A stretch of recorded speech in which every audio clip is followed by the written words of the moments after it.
Hello दोस्तों, स्वागत है आप सभी का मेरे यूट्यूब चैनल सिविल सेवक यूपीएससी पीसीएस में। और उम्मीद करता हूँ कि आपकी होली अच्छी हुई होगी, है ना। और आप अपनी पढ़ाई पे वापस लौट आए होंगे।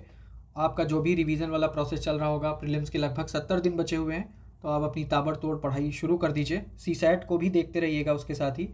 बाकी हम इंडिया बुक के 9 चैप्टर ऑलरेडी कवर कर चुके हैं। उसकी पीडीएफ आपको टेलीग्राम चैनल पर मिल चुकी है। अभी हम देख रहे हैं चैप्टर 10, 11 और 12। इसकी पीडीएफ भी आपको टेलीग्राम चैनल पे मिल जाएगी। बाकी अगर मैं हार्ड कॉपी की बात करूं बुक, तो बुक यार या तो अमेजन या फ्लिपकार्ट पे मिल सकती है, लेकिन वो बहुत जल्दी आउट ऑफ स्टॉक हो रही है ना। इंग्लिश में भी अवेलेबल थी, हिंदी में भी थी, और इवन ये 20 फरवरी से अवेलेबल हो गई थी। मुझे भी लेट पे ही मिली है। अगर आप दिल्ली या लखनऊ में या कुछ जैसे इलाके हैं, आप देख लीजिए कि प्रकाशन विभाग के केंद्र कहाँ पर हैं, तो आप वहाँ से परचेज़ कर सकते हो। ठीक है, दिल्ली में मिल जाएगा, और ऐसे ही लखनऊ में अलीगंज में आपको वहाँ पर प्रकाशन विभाग का सेंटर मिलेगा केंद्रीय भवन में, तो आप वहाँ से भी जाके परचेज़ कर सकते हो। बाकी एक बार प्रकाशन विभाग की साइट पे भी देख लो, आपको वहाँ से भी मिल जाएगा। तो फिलहाल हम ये चैप्टर शुरू करते हैं, तो देखते हैं। तो ये है चैप्टर 10, जिसका नाम क्या है, वाणिज्य। ठीक है, अब इसका इंट्रो देख लेते हैं। वाणिज्य विभाग भारत सरकार के वाणिज्य और उद्योग मंत्रालय के अंतर्गत आता है। बस इतना देख लीजिए, बाकी आगे की काम की चीज़ें देखते हैं। व्यापार निष्पादन। अगर आपने 2023 का पीवाईक्यू देखा होगा तो इस चैप्टर से एक क्वेश्चन पूछा गया था, और कहाँ से पूछा गया था वो आपको बताता हूँ। भारत का वैश्विक व्यापार, वाणिज्यिक वस्तुओं और सेवाओं के निर्यात और आयात की राशि। ठीक है, ये तीन चीज़ें इसमें इंक्लूड हैं। वित्त वर्ष 2023-24 में 1631.97 बिलियन अमेरिकी डॉलर तक पहुंच गया। और इस अवधि में भारत का कुल निर्यात, जिसमें वाणिज्यिक वस्तुओं और सेवाओं को अगर मिला दें, तो 778.22 बिलियन अमेरिकी डॉलर था। ठीक है, तो ये सिर्फ इतना काम का है नहीं, मतलब प्रीलिम्स के हिसाब से तो नहीं है, बस अगर आपको डाटा कहीं कोट करना हो तो आप कर सकते हो। वाणिज्यिक वस्तुओं का निर्यात, तो डब्ल्यूटीओ की वैश्विक व्यापार दृष्टिकोण और सांख्यिकीय समीक्षा, अप्रैल 2024। अब ये बेसिकली आपको ये तो पता है, इंडिया बुक अभी तक पढ़ते पढ़ते आइडिया हो गया होगा कि इसमें 1 जनवरी 2024 से लेके 31 दिसंबर 2024 तक का डेटा इसमें शामिल है। इसलिए यहाँ पर आपको जो आर्थिक समीक्षा है उसका अपडेट पार्ट आपको यहाँ पर देखने को नहीं मिलेगा। उसके लिए आपको थोड़ी सी मेहनत करनी होगी। थोड़ा डेटा, अगर ये वैसे भी समराइज पार्ट जो भी आता है, फोरम आईएएस का आया हुआ है, ठीक है, विजन का आया हुआ है, और भी कई सारी कोचिंग्स है जिन्होंने समरी निकाल रखी है, तो वहाँ पर ये छोटा मोटा डेटा आपको जरूर मिल जाएगा। वो डीप जाके तो नहीं बताते, लेकिन निर्यात आयात ये सारी चीज़ें रहती हैं। ठीक है, तो अगर मैच हो जाए तो अच्छी बात है, नहीं होगा तो मैं कोशिश करूँगा कि आपको प्रोवाइड कर दूँ अपने टेलीग्राम चैनल पर। बाकी आगे देख लेते हैं। तो डब्ल्यूटीओ की अप्रैल 2024 में एक रिपोर्ट आई थी, उसके अनुसार भारत 1.8% की हिस्सेदारी के साथ 2023 में विश्व में वाणिज्यिक वस्तुओं के प्रमुख निर्यातकों में कितने स्थान पर था, 17वें स्थान पर था। तो ये आपने याद रखना है, किन की बात की जा रही है, वाणिज्यिक वस्तुओं के निर्यात में। ठीक है, और कितनी हिस्सेदारी है, 1.8% की हिस्सेदारी है, और इस हिस्सेदारी के साथ विश्व में उसका स्थान कौन सा है, 17वां स्थान है। ठीक है, फिर आगे यहाँ पर कि 2023-24 में भारत का वाणिज्यिक निर्यात पिछले वर्ष के उच्चतम 451.07 बिलियन अमेरिकी डॉलर से घटकर 437.11 बिलियन अमेरिकी डॉलर हो गया है। तो 2023-24 में आप देखोगे क्या हुआ है, उसमें आपको डिक्रीज दिखेगा। ठीक है, जो भू राजनीतिक तनाव के कारण हुआ है, यहाँ पर रीजन भी दे दिया है। 2023-24 में ये अपडेट पार्ट है, जो आप वैसे तो लगभग ये मैच ही दिखेगा अगर इकोनॉमिक सर्वे में देखोगे।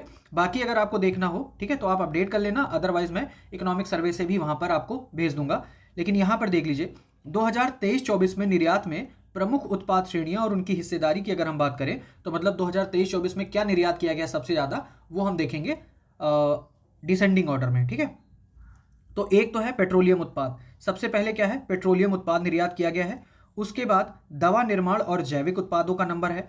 फिर आता है मोती, कीमती अर्धकीमती रत्न, फिर टेलीकॉम उपकरण और सोना तथा अन्य कीमती धातु के आभूषण। ठीक है, तो ये कुछ टॉप 5 चीजें दी गई हैं जो भेजे गए हैं निर्यात में। नंबर 1 पर क्या है, पेट्रोलियम उत्पाद, नंबर 2 पर दवा निर्माण और जैविक उत्पाद, और नंबर 3 पर है मोती, कीमती अर्धकीमती रत्न। ठीक है, तो ये आपने याद रखना है। बाकी 2023-24 में प्रमुख निर्यात गंतव्य, मतलब निर्यात कहाँ किया गया, किन देशों में सबसे ज्यादा किया गया है, तो वो भी हम देखेंगे डिसेंडिंग ऑर्डर में। तो नंबर आप देखोगे, संयुक्त राज्य अमेरिका नंबर 1 पर है, संयुक्त अरब अमीरात नंबर 2 पर है, नीदरलैंड, ठीक है, नंबर 3 पर, चाइना नंबर 4 पर, और सिंगापुर नंबर 5 पर है। तो ऐसे भी क्वेश्चन बन सकता है कि 2023-24 में प्रमुख निर्यात गंतव्य में संयुक्त राज्य अमेरिका की हिस्सेदारी निर्यात का 20% से अधिक है। तो ये आपने याद रखना है, 20% से कम आपको दिख रहा है ना, 17.74%। ऐसे स्टेटमेंट आपने बनाते चलना है, ठीक है, ये ध्यान रखना है, यही फोकस रखना है आपने। फिर वाणिज्यिक वस्तुओं के आयात की बात करें, निर्यात हमने देख लिया, आयात की बात अगर हम करें तो वही चीज़ है, WTO की आई है सांख्यिकी समीक्षा अप्रैल 2024 में क्या कहा है कि भारत वर्ष 2023 में 2.8% की हिस्सेदारी के साथ विश्व में वाणिज्यिक वस्तुओं के प्रमुख आयातकों में 8वें स्थान पर रहा है। कौन सा नंबर रहा है? 8वां नंबर रहा है भारत का, ठीक है। बाकी वित्त वर्ष 2023-24 में भारत के आयात में हिस्सेदारी के अनुसार शीर्ष 5 आयात श्रेणियां हैं। अभी हमने निर्यात में देखा था कि 5 कौन सी जो उत्पाद हैं वो निर्यात किए जाते हैं, ठीक है, डिसेंडिंग ऑर्डर में। अब हम आयात की बात करें तो कौन से 5 ऐसी श्रेणियां हैं जिनमें हम आयात करते हैं और उनको हम डिसेंडिंग ऑर्डर में देखेंगे। तो सबसे ज़्यादा क्या है? पेट्रोलियम कच्चा तेल, कितना है? 20.71%। नंबर 2 पर आ जाता है आपका सोना, नंबर 3 पर आ जाता है पेट्रोलियम उत्पाद, नंबर 4 पर कोयला, कोक और ब्रिकेट्स, नंबर 5 पर है इलेक्ट्रॉनिक घटक, ठीक है। तो ये क्रोनोलॉजी आपने याद रखनी है। बाकी प्रमुख आयात स्रोत कौन थे 2023-24 में, मतलब कहां से हम आयात कर रहे थे? तो नंबर 1 पर था चाइना, ठीक है, 15.06%। ये हो सकता है भारत के कुल आयात में चाइना की हिस्सेदारी 20% से कम है, तो ये आपने स्टेटमेंट याद रखना है, क्योंकि कितना है? 15.06%। अधिक हो जाएगा तो गलत हो जाएगा, है ना। रूस 9.10%, संयुक्त अरब अमीरात 7.11%, संयुक्त राज्य अमेरिका 6.04% और सऊदी अरब 4.71%। तो ये सारी चीजें हो गई वाणिज्यिक वस्तुओं के आयात में। निर्यात देख लिया, आयात देख लिया, अब सेवा व्यापार देखते हैं। तो अप्रैल 2024 का ही डेटा है WTO की समीक्षा का, उसमें कहा गया है भारत 4.4% हिस्सेदारी के साथ 2023 में विश्व में वाणिज्यिक सेवाओं के प्रमुख निर्यातकों में कौन से नंबर पर था? 7वें स्थान पर था। और 3.4% हिस्सेदारी के साथ वाणिज्यिक सेवाओं के आयातकों में 9वें स्थान पर था, ठीक है। तो वाणिज्यिक सेवाओं के निर्यातकों में 7वें नंबर पर और आयातकों में किस नंबर पर? 9वें नंबर पर था।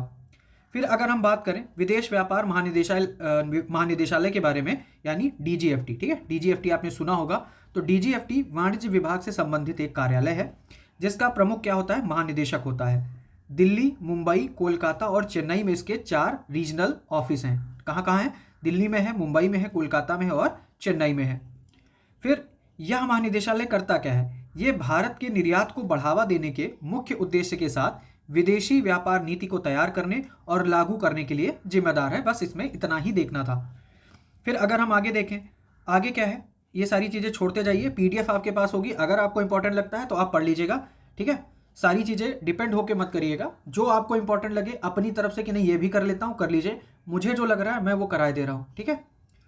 भारतीय विदेश व्यापार संस्थान, इसकी अगर हम बात करें तो भारतीय विदेश व्यापार संस्थान एक मानित विश्वविद्यालय है जिसकी स्थापना 1963 में, ठीक है, कब हुई थी? 1963 में इसकी स्थापना हुई थी। वाणिज्य विभाग के तहत एक स्वायत्त निकाय के रूप में इसकी स्थापना की गई थी। फिर इसमें आगे कुछ है नहीं इतना खास। ये इंपॉर्टेंट है, गवर्नमेंट ई मार्केट प्लेस, आपने पढ़ा होगा, GEM, ठीक है, GEM आपने पढ़ा होगा। GEM पोर्टल है क्या? तो देश में सार्वजनिक खरीद में क्रांति लाने के लिए गवर्नमेंट ई मार्केट प्लेस को 2016 में, कब शुरू किया गया है? 2016 में इसको शुरू किया गया है, एक राष्ट्रीय सार्वजनिक खरीद पोर्टल के रूप में स्थापित किया गया, ठीक है। जेम ने प्रौद्योगिकी, नवाचारों और अन्य रणनीतिक हस्तक्षेपों के माध्यम से भारत में सार्वजनिक खरीद क्षेत्र को सफलतापूर्वक बदल दिया है। तो ये सारी चीजें हो गई इसका, ठीक है। बाकी जेम ने छोटे घरेलू उद्यमियों को कहीं से भी सरकारी निविदाओं में भाग लेने की अनुमति दी है। ये आपने याद रखना, मतलब इसमें छोटे घरेलू उद्यमी भी शामिल हो सकते हैं। पोर्टल की विशाल सेवाओं की सूची ने राज्यों को नवीन समाधान प्राप्त करने में सक्षम बनाया है। जेम अब इसके और क्या रहे हैं वो देख लेते हैं। वोकल फॉर लोकल, एक जिला एक उत्पाद जिसको आप ODOP बोलते हो, स्टार्टअप रनवे, वुमनिया जैसी समावेशी पहल के माध्यम से जेम ने घरेलू व्यवसायों को बढ़ने और फलने फूलने का एक समान अवसर प्रदान किया है। तो ये सारे काम किसने किए हैं? जेम ने किए हैं, ठीक है। ये आपके लिए अगर आंसर राइटिंग कोड करना हो तो वहां पर कर सकते हो, बाकी इतना याद रखना है आपको। फिर कमोडिटी बोर्ड की अगर हम बात करें तो वाणिज्य विभाग के अंतर्गत 5 वैधानिक कमोडिटी बोर्ड हैं, ठीक है, 5 वैधानिक हैं। कौन कौन से हैं? एक तो चाय का बोर्ड हो गया, कॉफी का बोर्ड हो गया, रबर का हो गया, मसाले का हो गया और तंबाकू। काम आपको ये करना है, ठीक है, कि ये जो चाय बोर्ड है, कॉफी बोर्ड है, रबर बोर्ड है, अगर आपको याद होगा तो चाय बोर्ड का ऑलरेडी हेडक्वार्टर पूछा जा चुका है ना।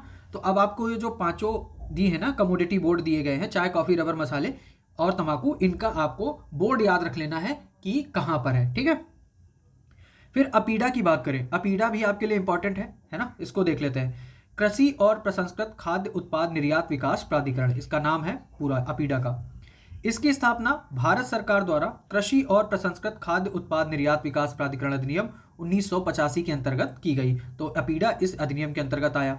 इसके कार्यों में क्या शामिल है, बहुत सारे कार्य दिए हैं। अप्लाइड पार्ट हो तो बेसिकली इसमें यही होता है कि 1 2 3 4 है ना, लेकिन थोड़ा बहुत अगर मोल्ड कर दें उसके लिए आप पढ़ लो।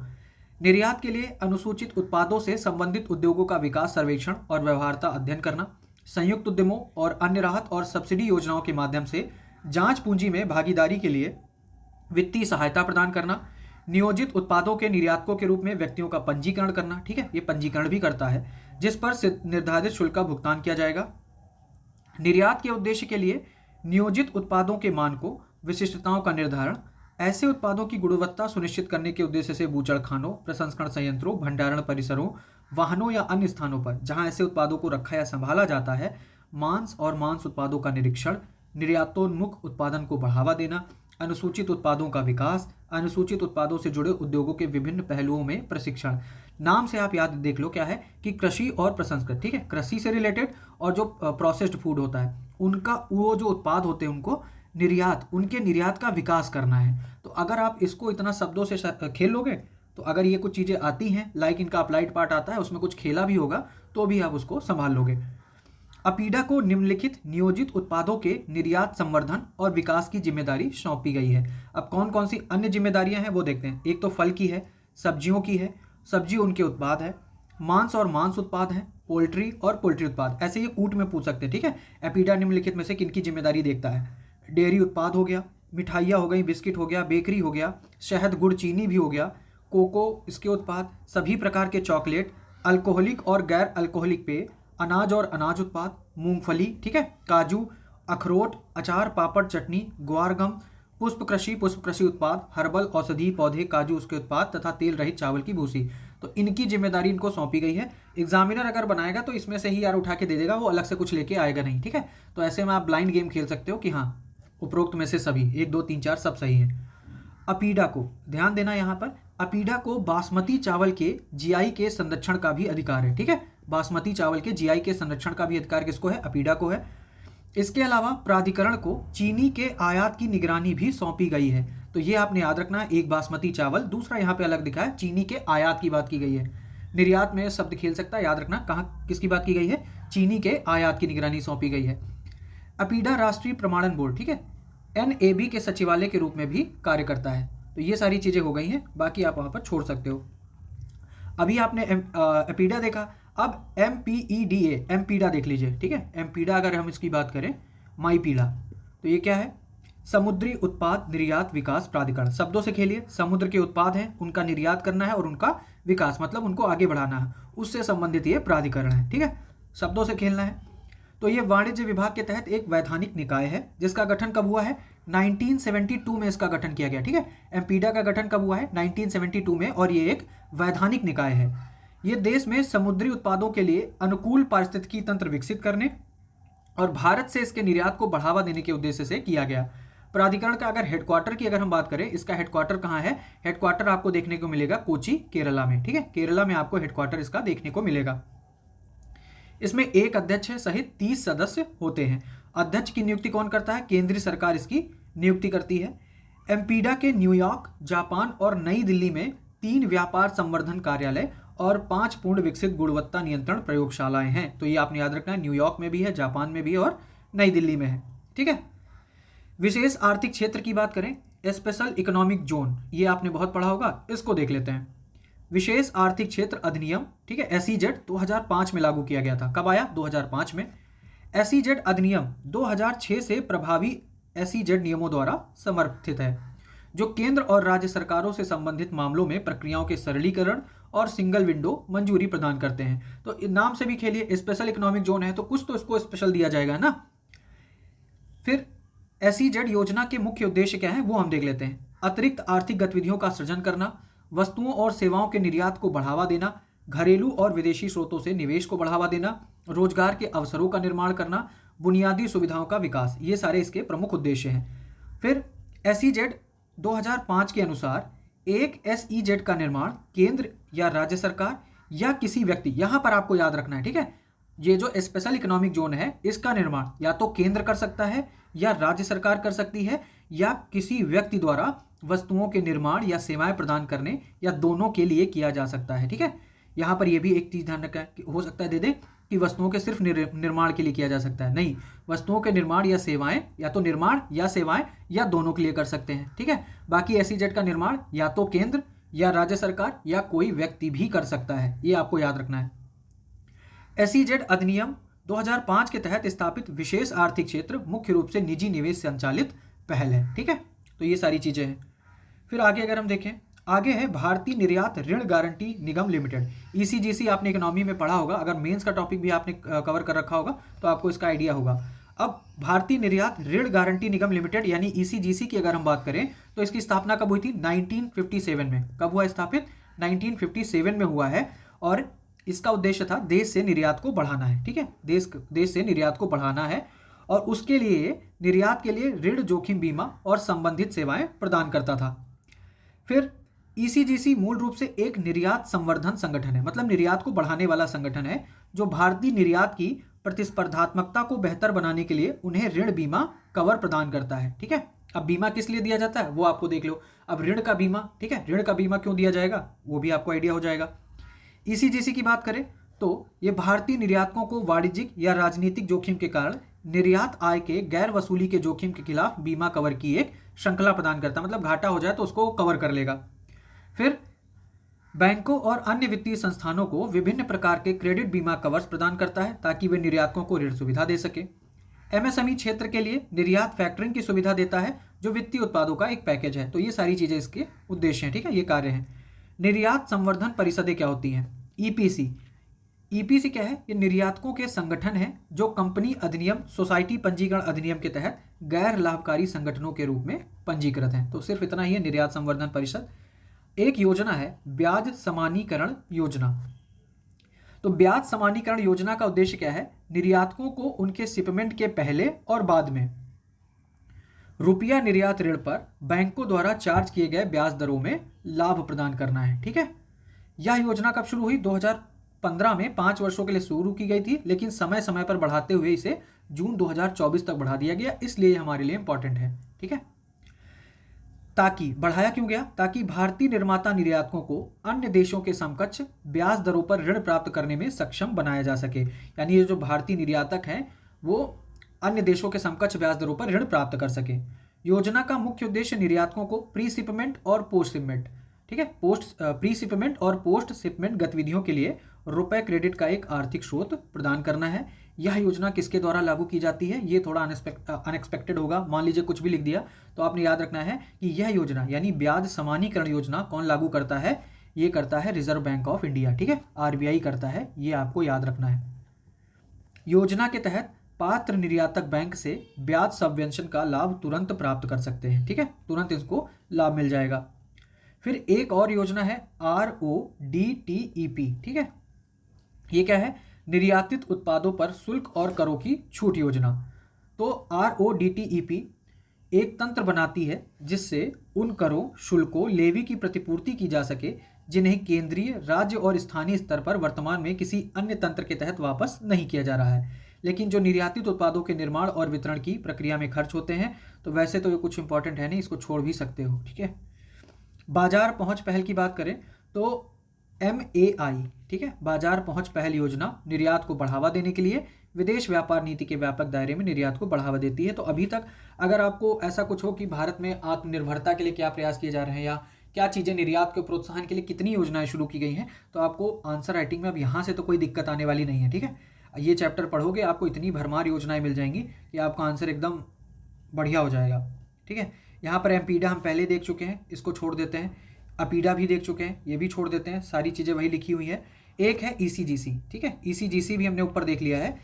ECGC का स्थापना का उद्देश्य निर्यातकों और बैंकों को नो प्रॉफिट नो लॉस के आधार पर अल्पकालिक और मध्य एवं दीर्घकालिक, ठीक है, अल्पकालिक भी है, मध्य भी है और दीर्घकालिक, तो ये तीनों टाइप की हैं, निर्यात क्रेडिट बीमा सेवाएं प्रदान करना है ताकि भारत से निर्यात को बढ़ावा और समर्थन दिया जा सके। फिर आगे क्या है? एक और योजना है निर्यात बंधु योजना। ये योजना कब शुरू की गई थी? 2013 में यह योजना शुरू हुई थी, निर्यात बंधु योजना। और अंतर्राष्ट्रीय व्यापार में प्रवेश करने की योजना बनाने वाले नए व्यक्तियों, फर्मों की प्रारंभिक कौशल आवश्यकताओं को पूरा करने के लिए व्यक्तिगत और ऑनलाइन मोड में प्रशिक्षण कार्यक्रम चलाए जा रहे हैं। इस योजना के तहत व्यक्तियों को डीजीएफटी के क्षेत्रीय कार्यालयों द्वारा भारतीय विदेश व्यापार संस्थान, विभिन्न स्थानों पर प्रबंधन संस्थानों और उद्योग संघों एवं निर्यात संवर्धन परिषदों के साथ साझेदारी कर प्रशिक्षित किया जाता है। तो कुल मिला के इसमें इतना ही है कि भैया उनको प्रशिक्षण मिल रहा है किसके थ्रू? ये डीजीएफटी के क्षेत्रीय कार्यालयों द्वारा। ठीक है। फिर है एक यहाँ पर है जिलों को निर्यात हब के रूप में विकसित करना, आप छोड़ भी सकते हो। अगला टॉपिक है भारत मंडपम। तो आपने इसके बारे में काफ़ी कुछ सुना होगा, तो थोड़ा सा बस इसका इंट्रो देख लीजिए।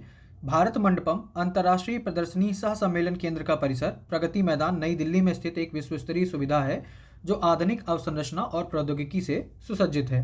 ठीक है।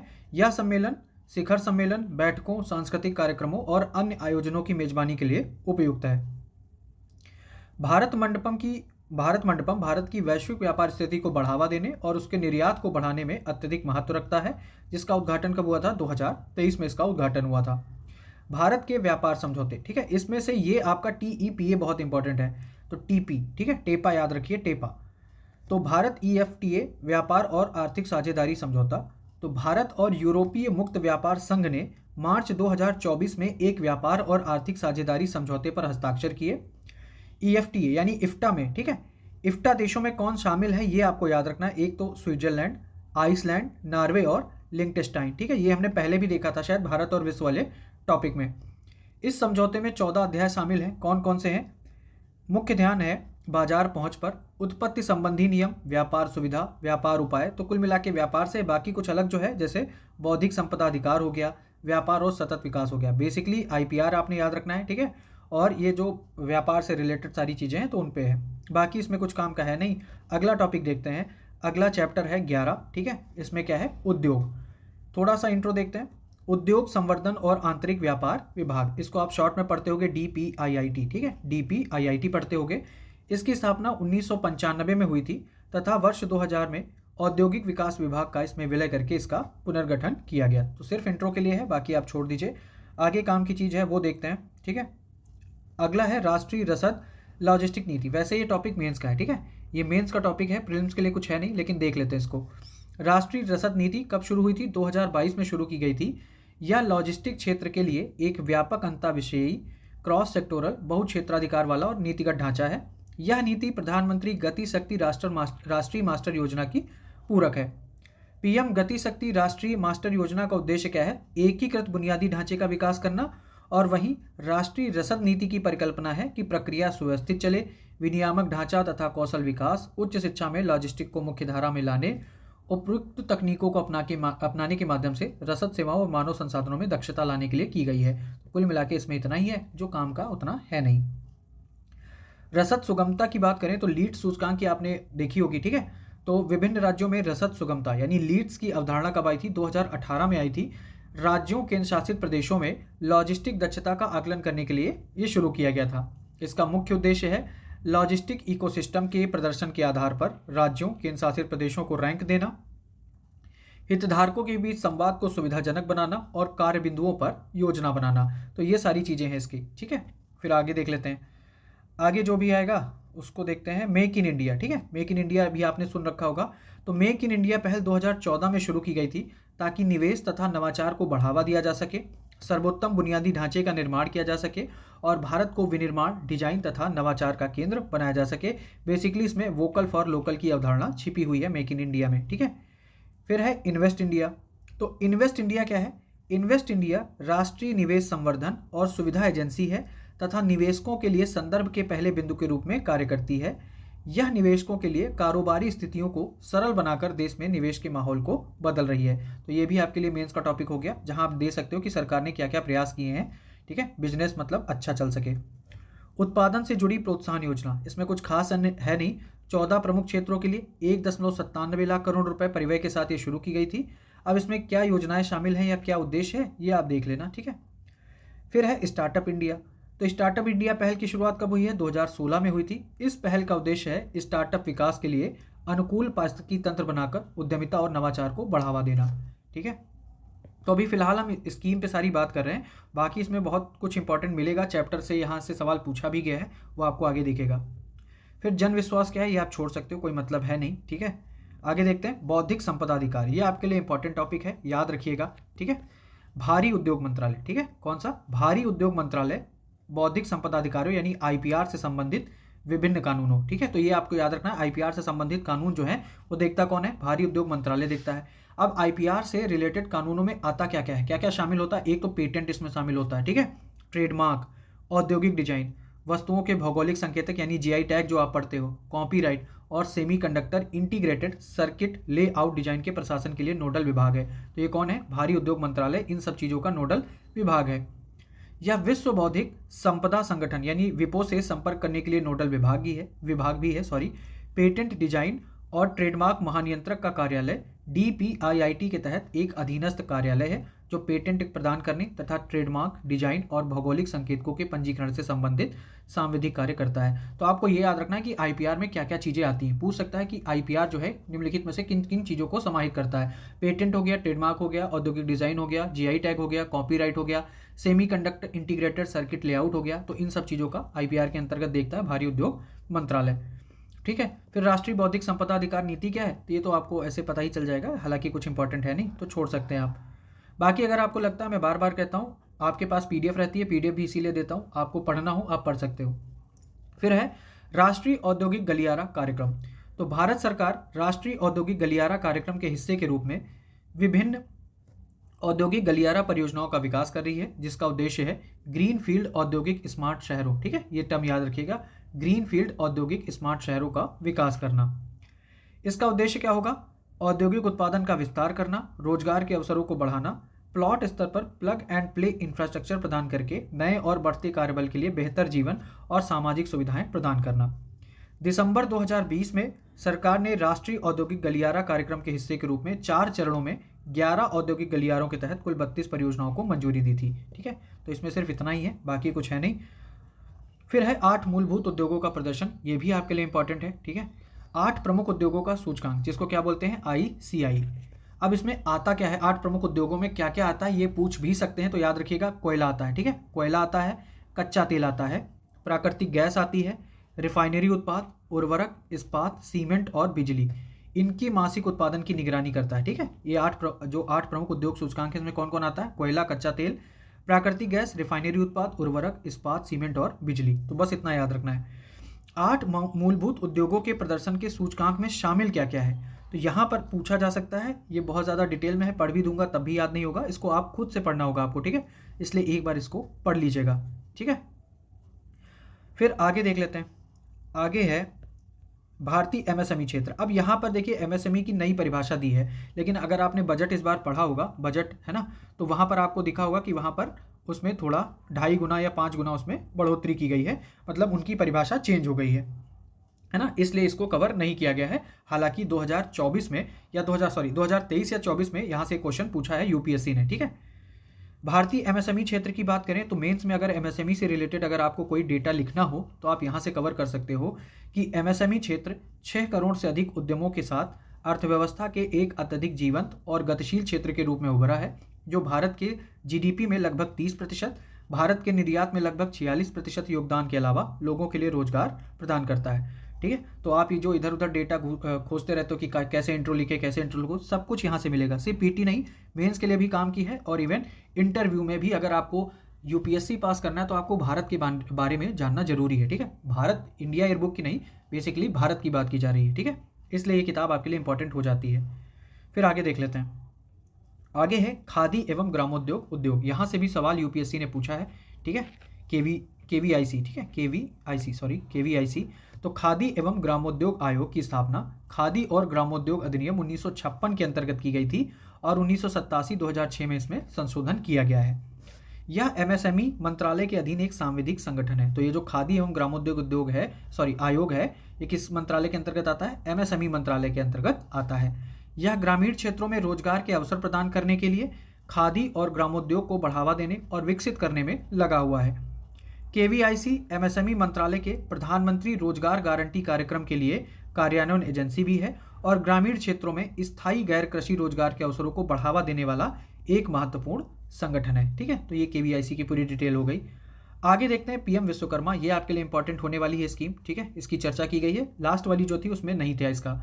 तो पीएम विश्वकर्मा योजना कब शुरू की गई है? 2023 में शुरू की गई है, जिसका उद्देश्य 18 ट्रेडों, ये संख्या याद रखिएगा, 18 ट्रेडों के कारीगरों और शिल्पकारों को शुरू से अंत तक सहायता प्रदान करना है, जो अपने हाथों और औजारों से काम करते हैं। यह योजना 5 साल की अवधि के लिए चलाई जाती है। ठीक है, 2023-24 से 2027-28 के लिए ये योजना चलाई गई है और 2023 में शुरू हुई है। एक है यशस्विनी अभियान, तो ये किसने शुरू किया है? एमएसएमई मंत्रालय ने। ठीक है, एमएसएमई मंत्रालय ने डिजिटल ई कॉमर्स को बढ़ावा देने के साथ महिलाओं के औपचारिकीकरण, क्षमता निर्माण और सलाह के लिए महिला उद्यमिता मंच, नीति आयोग और ग्रामीण विकास मंत्रालय के सहयोग से 2024 में यशस्विनी अभियान शुरू किया है। तो इसमें कितने स्टेक होल्डर हैं? एक तो आपको ये दिख रहा होगा महिला उद्यमिता मंच है, दूसरा नीति आयोग है, तीसरा ग्रामीण विकास मंत्रालय है और इसके साथ साथ एमएसएमई मंत्रालय, यानी 2 मिनिस्ट्री हैं। ठीक है,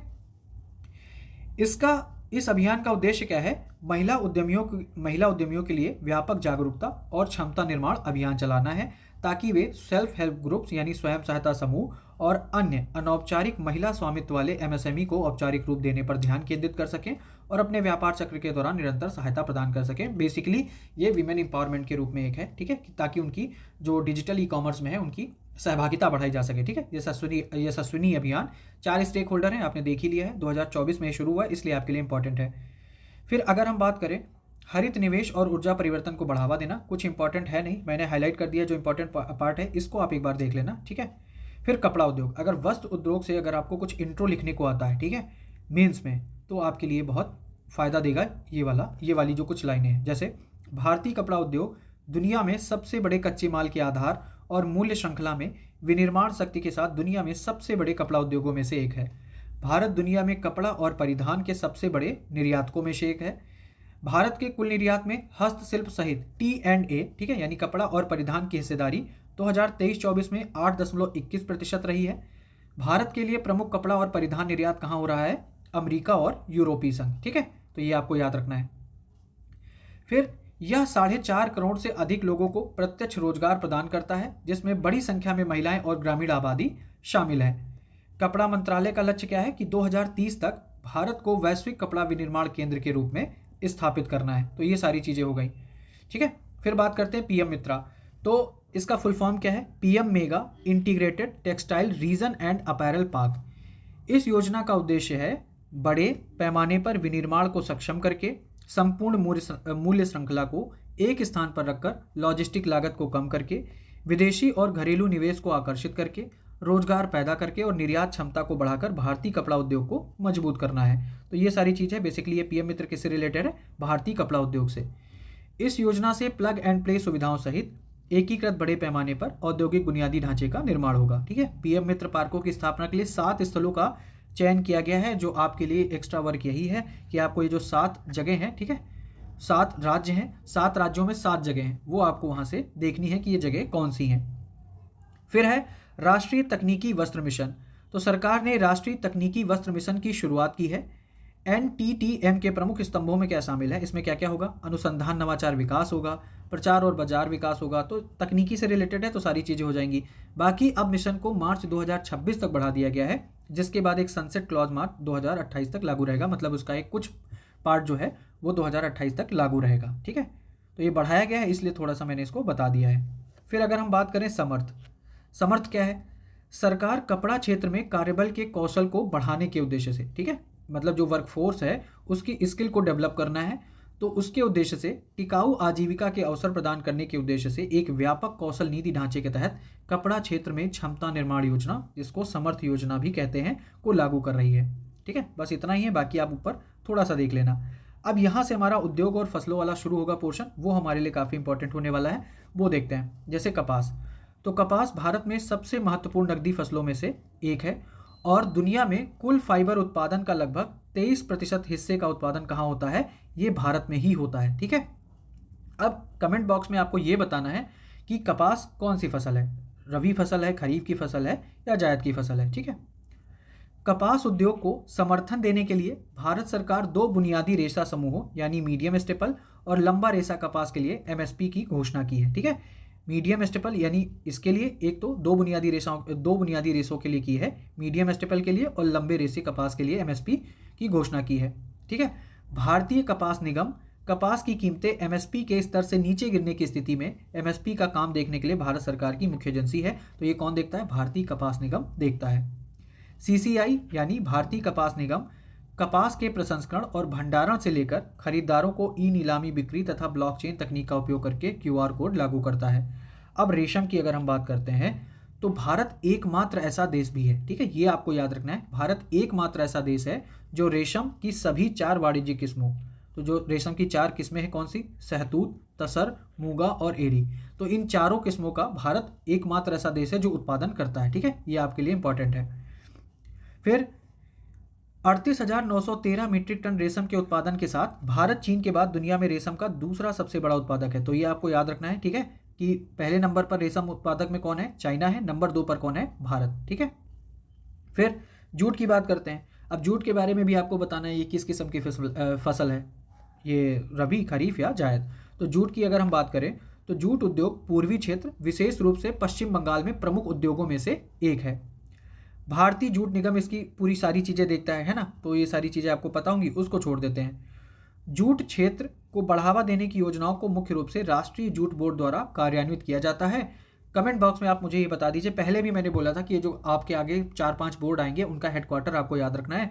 तो अगर आपको हेडक्वार्टर अभी भी नहीं पता है तो आप एक बार फिर से उसको चेक करके याद रखिएगा। ठीक है, मैचिंग में पूछ सकते हैं, और क्यों पूछ सकते हैं वो मैंने ऑलरेडी आपको बताया। ऊन की अगर हम बात करें तो ऊन का उत्पादन करने वाला ये 9वां सबसे बड़ा ऊन उत्पादक देश है। ठीक है, वर्ल्ड वाइड अगर हम बात करें तो भारत जो है वो 9वें नंबर पर है ऊन उत्पादन के मामले में।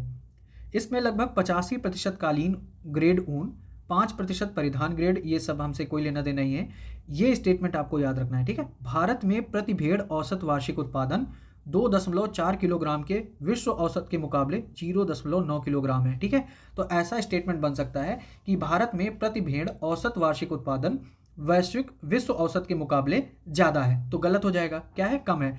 वार्षिक उत्पादन विश्व का कितना है? 2.4 किलोग्राम। ठीक है, प्रति भेड़ औसत वार्षिक उत्पादन है वर्ल्ड वाइड 2.4 किलोग्राम, जबकि भारत में कितना है? 0.9 किलोग्राम। तो ये आपको एक स्टेटमेंट याद रखना है। फिर हथकरघा उद्योग की अगर हम बात करें तो हथकरघा क्षेत्र ग्रामीण और अर्ध ग्रामीण आजीविका का एक अभिन्न अंग है जिसमें 35 लाख से अधिक लोग जुड़े हुए हैं। इसमें कुछ खास है नहीं तो इसको छोड़ सकते हो आप। राष्ट्रीय फैशन प्रौद्योगिकी संस्थान निफ्ट के बारे में आपने सुना होगा। तो निफ्ट की स्थापना 1986 में कपड़ा मंत्रालय के तहत की गई थी और यह निफ्ट अधिनियम 2006 द्वारा शासित एक वैधानिक संस्थान है। निफ्ट फैशन और डिजाइन शिक्षा में अकादमिक उत्कृष्टता के लिए प्रतिबद्ध संस्थान है। ठीक है, तो ये सारी चीज़ें हो गई। भारत टेक्स क्या है? भारत टेक्स 2024 भारत का सबसे बड़ा टेक्सटाइल मेगा इवेंट फरवरी 2024 में आयोजित किया गया था। ठीक है, तो ये हो गया। अब आगे देखते हैं।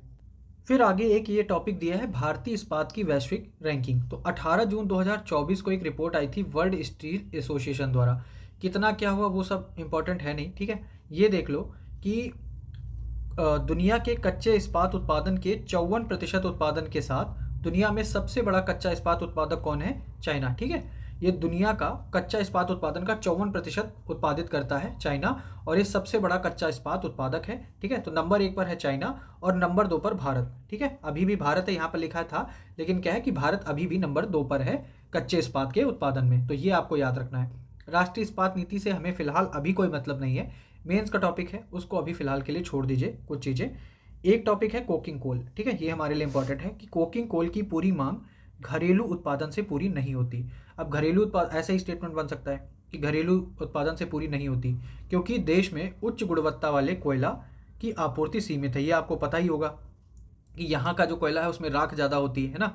तो भारतीय इस्पात उद्योग काफ़ी हद तक आयात पर निर्भर रहा है और देश में घरेलू स्तर पर उत्पादित अधिकांश जो कोकिंग कोल है उसमें राख की मात्रा बहुत अधिक होती है। इसी की बात कर रहा था। ठीक है, तो इसलिए जो कोकिंग कोल की पूरी मांग है वो घरेलू उत्पादन से पूरी नहीं होती, हमें बाहर से मंगाना पड़ता है। ये आपकी बेसिक जानकारी है, ऐसा ही स्टेटमेंट बन सकता है।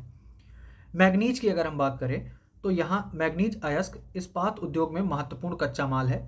लगभग 95% मैग्नीज अयस्क का उपयोग इस्पात के उत्पादन में किया जाता है। मैग्नीज का उपयोग फेरो मैग्नीज और सिलिको मैग्नीज मिश्र धातुओं के रूप में किया जाता है जो अशुद्धियों को दूर करने के लिए इस्पात की गुणवत्ता में सुधार करने के लिए महत्वपूर्ण है। 1 मीट्रिक टन इस्पात का उत्पादन के लिए लगभग 30 किलोग्राम मैग्नीज अयस्क की आवश्यकता होती है। वर्तमान में भारत देश में उत्पादित मैग्नीज मिश्र धातुओं का लगभग 50% निर्यात करता है। ठीक है, तो ये स्टेटमेंट ऐसे बन सकता है, याद रखिएगा कि भारत देश में उत्पादित मैग्नीज मिश्र धातुओं का 50% से कम निर्यात करता है, तो गलत हो जाएगा, लगभग 50% निर्यात करता है। ठीक है, ये आपको अधिक तो नहीं करता है, लगभग 50% है, वैसे भी परसेंटेज के साथ वो खेलता है, तो ये आपको थोड़ा सा याद रखना है। ठीक है, फिर ये सारी चीज़ें आप छोड़ सकते हो। उर्वरक की अगर हम बात करें तो उर्वरक विभाग किसके अंतर्गत आता है? रसायन एवं उर्वरक मंत्रालय के अंतर्गत आता है। इस विभाग का मुख्य उद्देश्य है वहन करने योग्य कीमत पर उर्वरकों की पर्याप्त व समय पर उपलब्धता और देश में कृषि उत्पादन में अधिकतम सीमा तक वृद्धि सुनिश्चित करना है, ये इसके उद्देश्य हैं। ये वैसे इतना इंपॉर्टेंट था नहीं, तो अगर आपको नहीं भी दिख रहा है तो आप एक बार यूरिया का नीम लेपन पढ़ लीजिएगा। ठीक है, इससे क्या फ़ायदा होंगे, यहाँ पर ज़्यादा कुछ डिटेल दी नहीं है, इसलिए इसको यहाँ पर कवर नहीं कर रहा हूँ। ठीक है, प्रत्यक्ष लाभ अंतरण, ये आपको पता होगा, डीबीटी, तो किसानों को जो पहले मध्यस्थता वाला सीन था वो खत्म हो गया है, सबके खाते में सीधा पहुंचता है। ठीक, फिर रसायन एवं पेट्रो रसायन की बात करें तो ये रसायन एवं पेट्रो रसायन विभाग 1989 तक उद्योग मंत्रालय के अंतर्गत आता था। अब उसके बाद इसे पेट्रोलियम एवं रसायन मंत्रालय के अधीन कर दिया गया है। ठीक है, विभाग के पास निम्नलिखित व्यापक विषय संबंधी मामले हैं, तो ये आपको एक बार पढ़ डालना है। अगर मैं यहाँ पर पढ़ भी दूंगा तब भी आपको याद नहीं होगा, इसलिए अगर आप अपने आप खुद से यहाँ पर पढ़ोगे तो आपके लिए आसानी होगी, इसलिए बता रहा हूँ कि ये वाला पोर्शन आप एक बार पढ़ लेना। रसायन एवं पेट्रो रसायन उद्योग, तो इसमें मूलभूत रसायन और उनके उत्पाद जैसे पेट्रो रसायन, उर्वरक, पेंट, वार्निश, गैस, साबुन, इत्र और टॉयलेटरी तथा औषधि आते हैं। ठीक है, रसायन उद्योग में 100% एफडीआई की अनुमति है, तो ये आपको याद रखना है। ठीक है, कि रसायन उद्योग में 100% एफडीआई की अनुमति है। ज़्यादातर रासायनिक और पेट्रो रासायनिक उत्पाद लाइसेंस से मुक्त हैं। हानिकारक होने के कारण केवल निम्नलिखित उत्पादों के लिए लाइसेंस की जरूरत होती है, और वो कौन से उत्पाद हैं? हाइड्रोसाइनिक एसिड और उसके व्युत्पन्न पदार्थ, फास्जीन और उसके व्युत्पन्न पदार्थ, और हाइड्रोकार्बन के आइसोसाइनेट और डाई आइसोसाइनेट, तो इनके लिए अगर उत्पादन करना है तो लाइसेंस की ज़रूरत होगी। बाकी जो ज़्यादातर रासायनिक और पेट्रो रासायनिक उत्पाद हैं वो लाइसेंस से मुक्त हैं। ऐसा अगर स्टेटमेंट आ जाए तो आपने ऐसे आंखें बंद करके ऐसे सही मार देना है। ठीक है, पर गोला जो है वो आंखें खोल के भरना, क्योंकि बाद में ऐसे शिकायत आती है कि अरे गोला गलत भर गया, तो वो भी ध्यान रखना है। औषधि क्षेत्र की बात करें तो ये भी मेंस के लिए पर्पज से इंट्रो में इंपॉर्टेंट है कि भारतीय औषधि उद्योग फार्मास्यूटिकल मात्रा के हिसाब से दुनिया का तीसरा सबसे बड़ा उद्योग है। ठीक है, दुनिया में तीसरे नंबर पर आता है भारतीय औषधि उद्योग। फिर अब ये क्या है, पिछले 5 वर्षों में 10.08% की औसत दर से बढ़ रहा है, तो ये आपको ऐसे दे सकते हैं कि पिछले 5 वर्षों में इसमें बढ़ोतरी लगातार दिख रही है, तो हाँ सही स्टेटमेंट है। भारत डीपीटी, बीसीजी और खसरे के टीकों की आपूर्ति में वैश्विक स्तर पर अग्रणी है। ठीक है, तो ये आपको याद रखना है, इनकी आपूर्ति में वैश्विक स्तर पर अग्रणी है। कौन से? डीपीटी, बीसीजी और खसरे के टीके। यूनिसेफ को कुल वैक्सीन आपूर्ति में भारतीय निर्माताओं का योगदान कितना है? 60% है। भारत जेनेरिक दवाओं का, इस पर बहुत आफत मची हुई है, थोड़ा हाईलाइटेड टॉपिक भी है, तो भारत जेनेरिक दवाओं का सबसे बड़ा आपूर्तिकर्ता है, जिसकी वैश्विक आपूर्ति में मात्रा के हिसाब से 20% हिस्सेदारी है। ठीक है, तो ये आपको याद रखना है, ये वैसे कोट भी कर सकते हो। भारत में अमेरिका के बाहर सबसे ज़्यादा संख्या में United states food and drug administration के अनुरूप फार्मा प्लांट हैं। ठीक, तो ये सारी चीज़ हो गई। फिर आगे देख लेते हैं, आगे जो भी इंपॉर्टेंट आएगा, प्रधानमंत्री भारतीय जन औषधि परियोजना। तो जन औषधि योजना वर्ष 2008 में शुरू की गई थी। ठीक है, पहले इसका नाम था जन औषधि योजना, 2008 में शुरू की गई थी, जिसका उद्देश्य था बिक्री केंद्रों के माध्यम से जेनेरिक दवाइयाँ किफ़ायती कीमतों पर बेचना। इसके लिए देश भर के विभिन्न जिलों में जन औषधि केंद्र बनवाए गए थे, और इसके उद्देश्य क्या थे कि बेहतर गुणवत्ता की दवाइयाँ उपलब्ध मिलेंगी, अच्छी गुणवत्ता की जेनेरिक दवाओं को ज़्यादा लोगों तक पहुँचाना, ताकि प्रति व्यक्ति इलाज की यूनिट लागत को कम किया जा सके। इस योजना का क्रियान्वयन सोसाइटी पंजीकरण अधिनियम के तहत पंजीकृत सोसाइटी द्वारा किया जाता था, अर्थात किसके द्वारा? फार्मास्यूटिकल्स एवं medical devices bureau of India के द्वारा किया जा रहा था। पहला जन औषधि केंद्र वर्ष 2008 में अमृतसर, पंजाब में खोला गया था, और इस योजना का मूल लक्ष्य था देश के हर जिले में जन औषधि स्टोर खोलना। हाल ही में प्रधानमंत्री जन औषधि योजना का नाम बदलकर क्या कर दिया गया? प्रधानमंत्री भारतीय जन औषधि परियोजना कर दिया गया। सितंबर 2024 तक देश भर में 13,882 सॉरी 13,822 सॉरी 13,822 जन औषधि केंद्र चल रहे थे। ये आपके लिए इंपॉर्टेंट है कि जो पहला विदेशी जन औषधि आउटलेट खोला गया है वो कहाँ खोला गया है, जुलाई 2024 में मॉरिशस में खोला गया है। ठीक है, तो ये आपने याद रखना है, इसलिए ये पूरी जो ये है ये टॉपिक है ये पूरा इसलिए लाइमलाइट में है। ठीक है, ये योजना तो आपको याद रखना है, जो पहला विदेशी जन औषधि आउटलेट है ये जुलाई 2024 में कहाँ खोला गया है, मॉरिशस में।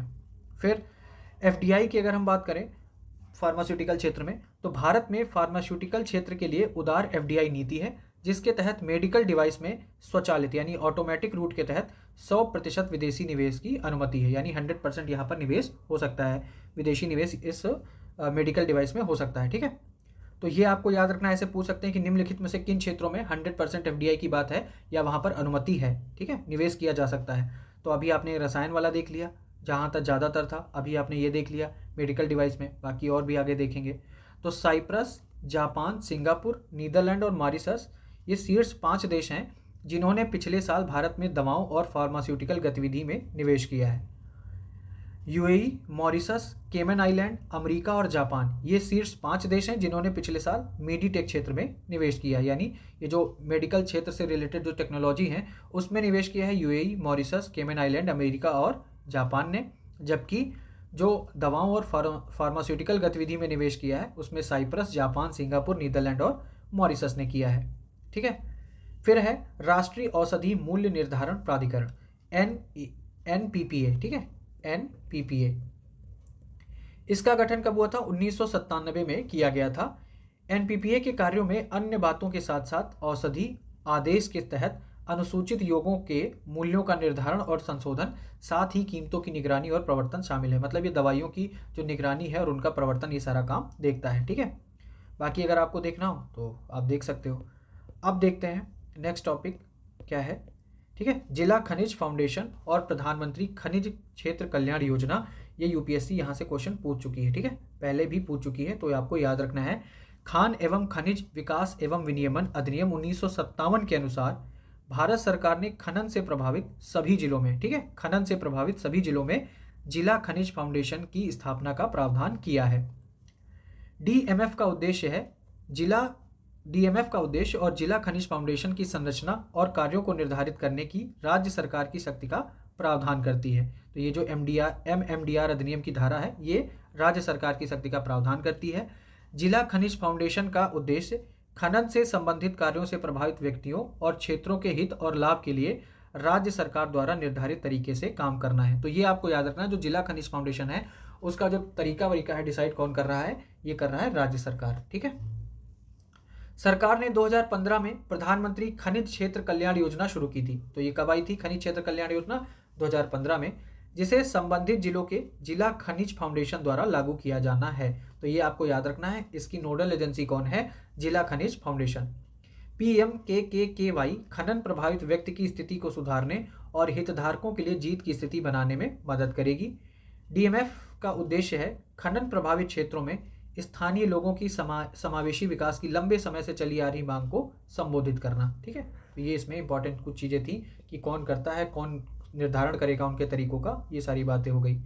फिर अगला देखते हैं खनन निगरानी प्रणाली। इसको अगर आप छोड़ भी दें तो भी आपके ऊपर कोई फर्क पड़ेगा नहीं, आगे देख लेते हैं। ठीक है, यहाँ से खनिज संसाधन वाला टॉपिक हमारे लिए इंपॉर्टेंट हो जाता है। तो ये याद रखिएगा कि भारत 90 से अधिक खनिज का उत्पादन करता है, जिनमें से मुख्य जो हैं वो यहाँ पर उल्लिखित हैं। ठीक है, बात करते हैं बॉक्साइट की। तो मैं देख भी लूँगा कि कहाँ पे सबसे ज़्यादा होता है, ये आपको ध्यान देते चलना है, नोट करते चलना है, या मैपिंग पे आप जहाँ पे आपको अच्छा लगे वहाँ पर कर लीजिएगा। ठीक है, बॉक्साइट की अगर हम बात करें तो UNFC के अनुसार देश में यानी भारत में बॉक्साइट के कुल संसाधन कितने हैं, 4,958 मिलियन टन है यहाँ पर। ठीक है, अकेले उड़ीसा में देश के संसाधनों का 41% हिस्सा है। तो सबसे ज़्यादा जो बॉक्साइट हमें देखने को मिलता है संसाधनों का मतलब वो कहाँ हमें देखने को मिलता है, तो बॉक्साइट संसाधन सबसे ज़्यादा देखने को मिलता है हमें उड़ीसा में। ठीक है, तो नंबर 1 पर है उड़ीसा बॉक्साइट के मामले में, यहाँ पर देखते जाइए, नंबर 1 पर है उड़ीसा। ठीक है, नंबर 1 पर क्या है, उड़ीसा है। नंबर 2 पर आ जाएगा आपका CG यानी छत्तीसगढ़। ठीक है, छत्तीसगढ़ नंबर 2 पर आ जाएगा। नंबर 3 पर है आंध्र प्रदेश, तो नंबर 2 पर छत्तीसगढ़, नंबर 3 पर आंध्र प्रदेश, नंबर 4 पर है गुजरात। ठीक, पहले number Orissa, number 2 Chhattisgarh, number 3 पर है आंध्र प्रदेश, नंबर 4 पर गुजरात, नंबर 5 पर झारखंड, महाराष्ट्र 5%, ठीक है, नंबर 6 पर, और मध्य प्रदेश 4% का स्थान है। प्रमुख बॉक्साइट संसाधन उड़ीसा और आंध्र प्रदेश के पूर्वी तट पर केंद्रित हैं। ये स्टेटमेंट बन सकता है, तो याद रखिएगा जो प्रमुख बॉक्साइट संसाधन हमें देखने को मिलते हैं वो उड़ीसा और आंध्र प्रदेश के पूर्वी तट पर केंद्रित हैं, ठीक है। फिर क्रोमाइट की बात करें तो क्रोमाइट सबसे ज़्यादा हमें देखने को कहाँ मिलता है, लगभग 96% संसाधन यानी क्रोमाइट कहाँ में देखने को मिलता है, उड़ीसा में, ठीक है। बॉक्साइट में भी उड़ीसा नंबर 1 पर था, क्रोमाइट में भी उड़ीसा नंबर 1 पर है, ज़्यादातर जाजपुर क्योंझर जिलों की सुकिंदा घाटी में। तो अब सुकिंदा घाटी कहाँ है, ये भी उड़ीसा में है। फिर 96% तो हमें उड़ीसा में देखने को मिल गए, बाकी का जो 4% है वो कहाँ कहाँ देखने को मिलता है, मणिपुर, नागालैंड, कर्नाटक, झारखंड, महाराष्ट्र, तमिलनाडु, आंध्र प्रदेश और तेलंगाना में, ठीक है। तो ये आप मैपिंग करते करते चलेंगे तो आपके लिए ज़्यादा आसानी होगी याद करने में, क्योंकि आजकल पेयर वाले क्वेश्चन आते हैं ना, तो याद रखिएगा। फिर अगर हम तांबा की बात करें तो राजस्थान को 868 मिलियन टन अयस्क यानी 52% का श्रेय दिया जाता है। तो सबसे ज़्यादा हमें तांबा देखने को कहाँ मिलता है भारत में, नंबर 1 पर है राजस्थान तांबा के मामले में, ठीक है। नंबर 2 पर आ जाता है मध्य प्रदेश। तो राजस्थान की हिस्सेदारी कितनी है, 52% की हिस्सेदारी है। मध्य प्रदेश की हिस्सेदारी है 23% की, और इसके साथ ही आता है नंबर 2 पर, ठीक है। तो तांबा के मामले में नंबर 1 पर आपका कौन सा आ जाएगा, राजस्थान आ जाएगा, नंबर 2 पर आ जाएगा एमपी, ठीक है। नंबर 2 पर एमपी आ गया, और नंबर 3 पर कौन आएगा, नंबर 3 पर आ जाएगा झारखंड। तो नंबर 3 पर आ जाएगा झारखंड। तो टॉप 3 आपको याद रखने हैं, ठीक है। तांबा सबसे पहले राजस्थान, फिर मध्य प्रदेश और उसके बाद झारखंड। बाकी कहाँ मिलता है हमें, शेष 10% हिस्सा आंध्र प्रदेश में देखने को मिलता है, अरुणाचल, गुजरात, हरियाणा, कर्नाटक, महाराष्ट्र, मेघालय, नागालैंड, उड़ीसा, सिक्किम, तमिलनाडु, तेलंगाना, उत्तराखंड और पश्चिम बंगाल। यहाँ पर उत्तराखंड भी है, तो ये आपको याद रखना है, ठीक है। तांबा उत्तराखंड में भी मिलता है। सोने की बात करें तो संसाधनों में केरल में प्लेसर श्रेणी का सोने का अयस्क शामिल है, ठीक है। सोने के अयस्क यानी प्राथमिक के मामले में सबसे बड़े संसाधन हमें देखने को कहाँ मिलते हैं, बिहार में। तो सोने का सबसे बड़ा संसाधन हमें देखने को कहाँ मिलता है, बिहार में। बिहार राज्य में सबसे ज़्यादा है। नंबर 1 पर कौन है सोना में, बिहार। नंबर 2 पर कौन है, राजस्थान, ठीक है। नंबर 3 पर कौन है, कर्नाटक है। तो गोल्ड के मामले में अगर हम देखें, ठीक है, गोल्ड की अगर मामले में हम देखें तो नंबर 1 पर कौन है, नंबर 1 पर है बिहार, ठीक। नंबर 2 पर है राजस्थान, नंबर 2 पर राजस्थान, और नंबर 3 पर कौन है, नंबर 3 पर है कर्नाटक, ठीक है। नंबर 3 पर है कर्नाटक। आंध्र प्रदेश और उत्तर प्रदेश, आंध्र प्रदेश और उत्तर प्रदेश में 3% ये हमें संसाधन सोना हमें देखने को मिलता है। आंध्र प्रदेश और उत्तर प्रदेश में 3%। झारखंड और पश्चिम बंगाल प्रत्येक 2% में स्थित है। फिर लौह अयस्क की अगर हम बात करें तो हेमेटाइट और मैग्नेटाइट ये भारत में सबसे महत्वपूर्ण लौह अयस्क है। लगभग 78% हेमेटाइट अयस्क भंडार कहाँ पाए जाते हैं, पूर्वी क्षेत्र में पाए जाते हैं, ठीक है। तो ये याद रखना है, लगभग 78% हेमेटाइट है वो हमें कहाँ देखने को मिलता है, पूर्वी क्षेत्र में। लगभग 89% मैग्नेटाइट अयस्क का भंडार दक्षिणी क्षेत्र विशेषकर कर्नाटक में देखने को मिलता है। तो हेमेटाइट हमें देखने को मिलता है पूर्वी क्षेत्र में, जबकि जो मैग्नेटाइट लगभग 89% मैग्नेटाइट है ये हमें देखने को मिलता है दक्षिण क्षेत्र में विशेषकर कर्नाटक में। इनमें से हेमेटाइट को उच्च ग्रेड के कारण श्रेष्ठ माना जाता है। तो जो लोहा सबसे ज़्यादा हेमेटाइट जो है वो उच्च ग्रेड का माना जाता है, ठीक है, प्रीमियम क्वालिटी का लोहा हो गया। हेमेटाइट के भारतीय भंडार प्री कैम्ब्रियन लौह अयस्क श्रृंखला से संबंधित है, ठीक है। तो ये आपको याद रखना है। फिर आगे अगर हम देखें, आगे है हेमेटाइट के प्रमुख संसाधन। तो हेमेटाइट हमें देखने को कहाँ मिलता है, तो हेमेटाइट सबसे ज़्यादा हमें देखने को मिलता है उड़ीसा में, ठीक है। हेमेटाइट में कौन है, नंबर 1 पर उड़ीसा है, 39% यहाँ पर देखने को मिलता है। नंबर 2 पर है झारखंड, ठीक है। नंबर 2 पर क्या है, झारखंड। इकट्ठे याद नहीं होगा, फिर से कह रहा हूँ, अभी मैं पढ़े दे रहा हूँ, एक बार फिर से देखोगे, मैप में हाईलाइट करोगे, चीज़ें आराम से आ जाएंगी, ठीक है। लेकिन यहाँ अभी फिलहाल ध्यान से देख लेना। तो हेमेटाइट के मामले में उड़ीसा नंबर 1 पर हो गया, उसके बाद झारखंड नंबर 2 पर हो गया, फिर आ गया छत्तीसगढ़, ठीक है। छत्तीसगढ़ हो गया नंबर 3 पर। नंबर 4 पर हो गया कर्नाटक, ठीक है। नंबर 4 पर क्या है, कर्नाटक, और नंबर 5 पर हो गया गोवा। तो हेमेटाइट के मामले में टॉप 5 हमने देख लिए, बाकी जो है वो आप अपने आप देख लीजिएगा कि कहाँ कहाँ पर हेमेटाइट मिलता है। मैग्नेटाइट एक प्रमुख लौह अयस्क है जो ऑक्साइड के रूप में या तो आग्नेय या रूपांतरित बैंडेड मैग्नेटाइट सिलिका संरचना संभवतः तलछटी उत्पत्ति में भी पाया जाता है। तो ये आपको याद रखना है, या तो आग्नेय या रूपांतरित, ठीक है, ऐसे पूछ सकते हैं, तो याद रखिएगा। अब भारत का जो 94% मैग्नेटाइट है, ठीक है, 94% जो मैग्नेटाइट है वो 4 राज्यों में स्थित है। तो सबसे ज़्यादा कहाँ, अभी हमने ऊपर देखा था कि दक्षिण क्षेत्र में जो मैग्नेटाइट है लगभग 80%, ठीक है, 80% जो है मैग्नेटाइट वो हमें देखने को कहाँ में 89% मैग्नेटाइट देखने को मिलता है भंडार दक्षिणी क्षेत्र विशेषकर कर्नाटक में। तो मैग्नेटाइट के मामले में अगर हम बात करें तो नंबर 1 पर कौन है? कर्नाटक। जबकि हेमेटाइट में कौन था? उड़ीसा था। तो नंबर 1 पर है कर्नाटक मैग्नेटाइट में, नंबर 2 पर है आंध्र प्रदेश। ठीक है, दक्षिणी क्षेत्रों में विस्तार ज़्यादा है। तो नंबर 1 पर कर्नाटक, नंबर 2 पर आंध्र प्रदेश, नंबर 3 पर है राजस्थान। ठीक है, मैग्नेटाइट के मामले में नंबर 3 पर है राजस्थान, नंबर 4 पर है तमिलनाडु। बाकी जो शेष 6% संसाधनों के लिए कौन है? तो ये जो भारत का 94% मैग्नेटाइट है ये 4 राज्यों में है। कहाँ कहाँ? कर्नाटक, उसके बाद आंध्र प्रदेश, राजस्थान और फिर तमिलनाडु। फिर बचा कितना? 6%। वो कहाँ देखने को मिलता है? असम, बिहार, छत्तीसगढ़, गोवा, झारखंड, केरल, महाराष्ट्र, मेघालय, नागालैंड, उड़ीसा और तेलंगाना। ठीक है, फिर सीसा और जस्ता की बात करते हैं। तो सीसा और जस्ता में हमें सबसे ज़्यादा कौन नंबर 1 पर दिखता है? राजस्थान। ठीक है, सीसा और जस्ता में नंबर 1 पर है राजस्थान, नंबर 2 पर है आंध्र प्रदेश। नंबर 2 पर क्या आ जाता है? नंबर 2 पर आ जाता है आंध्र प्रदेश का हिस्सा आ जाता है। नंबर 3 पर है मध्य प्रदेश। ठीक है, सीसा और जस्ता पे नंबर 1 पर राजस्थान, नंबर 2 पर आंध्र प्रदेश, नंबर 3 पर मध्य प्रदेश और नंबर 4 पर है बिहार। उसके बाद 5 पर आ जाता है महाराष्ट्र। बाकी जो बचता है वो कहाँ हमें देखने को मिलता है? गुजरात, मेघालय, उड़ीसा, सिक्किम, तमिलनाडु, उत्तराखंड और पश्चिम बंगाल। ठीक है, मैग्नीज की अगर बात करें तो कुल संसाधनों में, ठीक है, राज्यवार कुल संसाधनों में उड़ीसा 34% हिस्सेदारी के साथ शीर्ष पर है। तो मैग्नीज हमें देखने को सबसे ज़्यादा कहाँ मिलता है? नंबर 1 पर है उड़ीसा। मैग्नीज के मामले में भी नंबर 1 पर उड़ीसा है। उसके बाद कर्नाटक का स्थान आता है। ठीक है, नंबर 2 पर मैग्नीज में नंबर 1 पर है उड़ीसा, नंबर 2 पर कर्नाटक, नंबर 3 पर मध्य प्रदेश और नंबर 4 पर है महाराष्ट्र, नंबर 5 पर गोवा। ठीक है, तो टॉप 5 देख लीजिए। तो नंबर 1 पर उड़ीसा, फिर कर्नाटक, फिर मध्य प्रदेश, फिर महाराष्ट्र और उसके बाद गोवा। किस मामले में? मैग्नीज के मामले में। अब बात करते हैं निकेल। ठीक है, निकेल की अगर हम बात करें तो उड़ीसा के जाजपुर जिले के, ठीक है, सुकिंदा घाटी, अभी हमने देखा था सुकिंदा घाटी कहाँ देखने को मिलती है? उड़ीसा में। यहाँ पर क्रोमाइट की अधिकता वाला निकेलीफरस लिमोनाइट की महत्वपूर्ण उपस्थिति है, जहां यह ऑक्साइड के रूप में पाया जाता है। झारखंड के पूर्वी सिंहभूम जिले में तांबे के खनिज कण के साथ निकेल सल्फाइड रूप में भी पाया जाता है। ठीक है, वहां पर भी निकेल सल्फाइड के रूप में देखने को मिलता है, जबकि सुकिंदा घाटी में हमें ऑक्साइड के रूप में दिख रहा था। जादूगुड़ा में यूरेनियम भंडार से जुड़ा हुआ यह पाया गया है और इसकी पुनर्प्राप्ति के लिए एक प्रक्रिया विकसित की जा रही है। कर्नाटक, केरल और राजस्थान अन्य राज्य है जहां निकेल पाया जाता है। ठीक है, बाकी पॉली मेटेलिक समुद्री पिंड ये निकेल के अन्य स्रोत हैं। तो यहाँ पर आपके निकेल की बात की गई है कि निकेल के स्रोत क्या क्या है। ठीक है, तो आपको याद रखना है। तो सबसे ज़्यादा जो निकेल हमें देखने को मिलता है, लगभग 93% संसाधन हमें देखने को मिलते हैं कहाँ पर? उड़ीसा में। तो निकेल के भी मामले में नंबर 1 पर कौन है? उड़ीसा है। ठीक, नंबर 2 पर कौन है? नंबर 2 पर है झारखंड, नंबर 3 पर है नागालैंड। ठीक है, नंबर 3 पर कौन है? नागालैंड। कर्नाटक में नाममात्र संसाधन हमें बताए गए हैं, कितना? 0.23 मिलियन टन। तो कर्नाटक में हमें निकेल के नाममात्र संसाधन देखने को मिलते हैं। फिर बात करते हैं टंगस्टन की।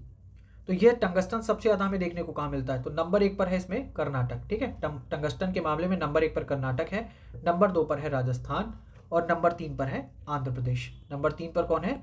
आंध्र प्रदेश। तो ये आपको याद रखना है। ठीक है, टंगस्टन के मामले में नंबर 1 पर कर्नाटक, नंबर 2 पर राजस्थान, नंबर 3 पर आंध्र प्रदेश, नंबर 4 पर महाराष्ट्र और उसके बाद अन्य जो 4% हैं वो कहाँ? हरियाणा, तमिलनाडु, उत्तराखंड और पश्चिम बंगाल में। तो टंगस्टन हमें उत्तराखंड में भी देखने को मिलता है और हरियाणा में भी।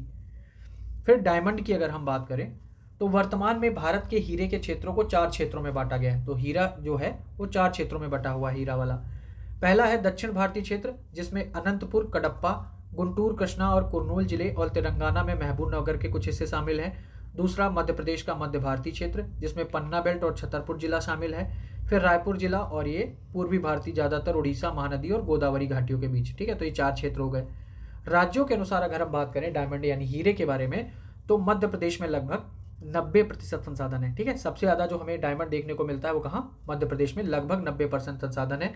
इसके बाद आंध्र प्रदेश में 6% और नंबर 3 पर कौन है? छत्तीसगढ़ 4% के साथ। तो ये पूरा 100% पूरा हो जाता है। तो ये हमें सबसे ज़्यादा मध्य प्रदेश में नंबर 1 पर, उसके बाद आंध्र प्रदेश में और फिर देखने को मिलता है छत्तीसगढ़ में। फिर फ्लोरोस्फीयर की अगर हम बात करें तो राज्यों के अनुसार गुजरात में 14 मिलियन टन के साथ कुल संसाधनों का 68% हिस्सा है। ठीक है, तो ये फ्लोरोस्फीयर जो है वो नंबर 1 पर गुजरात, सबसे ज़्यादा कहाँ है? गुजरात में। फ्लोरो इस पर सबसे ज़्यादा गुजरात में, नंबर 2 पर है राजस्थान, ठीक है, नंबर 2 पर राजस्थान में, नंबर 3 में छत्तीसगढ़ पे, तो ये नंबर 3 हो गया छत्तीसगढ़। फिर ग्रेफाइट की अगर हम बात करें तो ग्रेफाइट की घटनाएं, आर्थिक महत्व के भंडार हमें ग्रेफाइट के कहाँ देखने को मिलते हैं? आंध्र प्रदेश, झारखंड, कर्नाटक, केरल, उड़ीसा, राजस्थान और तमिलनाडु में, ठीक है, जिसमें अरुणाचल प्रदेश में कुल संसाधनों का 36% हिस्सा है। तो ये आपको याद रखना है, ग्रेफाइट हमें सबसे ज़्यादा देखने को कहाँ मिलता है? अरुणाचल प्रदेश में, ठीक है, अरुणाचल में हमें देखने को मिलता है, ठीक, अरुणाचल प्रदेश में हमें देखने को मिलता है सबसे ज़्यादा ग्रेफाइट। उसके बाद जम्मू कश्मीर में देखने को मिलता है, नंबर 1 में अरुणाचल, नंबर 2 पर क्या हो जाएगा? जम्मू कश्मीर, नंबर 3 पर उड़ीसा और झारखंड, ठीक है, यहाँ दोनों पे बराबर ही देखने को मिलता है। फिर ये तो बात हो गई संसाधनों की। अगर लेकिन रिजर्व की अगर हम बात करें तो रिजर्व सबसे ज़्यादा कहाँ देखने को मिलता है? तमिलनाडु में। तो ये आपको याद रखना है, ग्रेफाइट अगर भंडार की बात करें तो तमिलनाडु की अग्रणी हिस्सेदारी है, ठीक है, उसके बाद उड़ीसा नंबर 2 पर और नंबर 3 पर है झारखंड। फिर है इल्मेनाइट, ये यूपीएससी ने पूछा था, अगर आपको याद हो 2023 के पेपर में शायद था, कि अन्य भारी खनिजों के साथ इल्मेनाइट और रूटाइल ये पश्चिम में रत्नागिरी तट से लेकर पूर्व में ओडिशा तट तक पाए जाने वाले समुद्र तटीय रेत भंडार के महत्वपूर्ण घटक हैं। और ये खनिज हमें कहाँ देखने को मिलते हैं? केरल, तमिलनाडु, उड़ीसा और आंध्र प्रदेश में, ठीक है, और ये भारी खनिज है। इल्मेनाइट क्या है? भारी खनिज है। काइनाइट और सिलिमेनाइट, तो देश में काइनाइट के कुल संसाधन कितने हैं? 106 मिलियन टन है और सबसे ज़्यादा हिस्सेदारी तेलंगाना की है। तो ये काइनाइट की बात की जा रही है, तो काइनाइट सबसे ज़्यादा हमें देखने को मिलता है तेलंगाना में, इसके बाद नंबर 2 पर आंध्र प्रदेश में और फिर देखने को मिलता है कर्नाटक में, फिर झारखंड में, ठीक है। तो काइनाइट सबसे ज़्यादा कहाँ पर है?